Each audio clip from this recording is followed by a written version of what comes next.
ప్రస్తుతం మత్స్యకారులకు వేటకు నిషేధం చేసినటువంటి ఈ పరిస్థితిలో గౌరవనీయులైన ముఖ్యమంత్రి చంద్రబాబు నాయుడు గారు నిన్న శ్రీకాకుళం జిల్లా హెచ్చర్ల దాదాపుగా 555 గ్రామాలు ఉంటే దాంట్లో హెచ్చర్లకే రావడం, అందులో 1,29,178 కుటుంబాలకు గతంలో ఎన్నికలకు ఏదైతే హామీ ఇచ్చారో ఈ 3 నెలలుగా వాళ్ళు వేటకు వెళ్ళలేని కుటుంబాలకు, మత్స్యకారు కుటుంబాలకు గతంలో 10,000 రూపాయలు మాత్రమే ఇచ్చేవారు.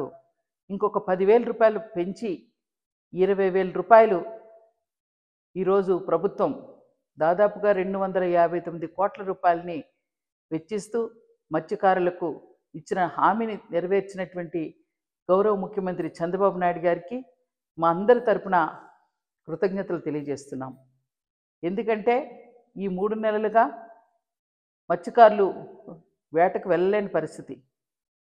వేటకు వెళ్ళలేనప్పుడు ఆ కుటుంబాలకు ఆర్థికంగా కానీ ఆహారంగా కానీ వాళ్ళు పైన ఎక్కడ వెళ్ళి సంపాదించుకోలేని పరిస్థితిలో ఉంటున్నారు కనుక ఆ కుటుంబాలకు ఈ ఆర్థిక సాయం చేయడానికి ప్రభుత్వం ముందుకు, ఈ కూటమి ప్రభుత్వం ముందుకు వచ్చింది. గతంలో 2014 నుంచి 19లో కూడా దాదాపుగా 759 కోట్ల రూపాయలను కూడా వెచ్చించినటువంటి సందర్భం ఉంది. గతంలో వలలు, పడవలు, అలాగే ఐస్ బాక్సులు కూడా ఇచ్చారు.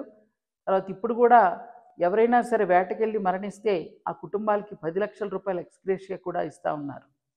అంతేకాకుండా ఎవరైతే ఇప్పుడు ఈ మత్స్యకారులు కుటుంబాలు పిల్లలు ఉన్నారో వాళ్ళకి విద్యని, వైద్యాన్ని కూడాను ఉచితంగా మనం అందజేసే పరిస్థితులు ఉన్నాయి.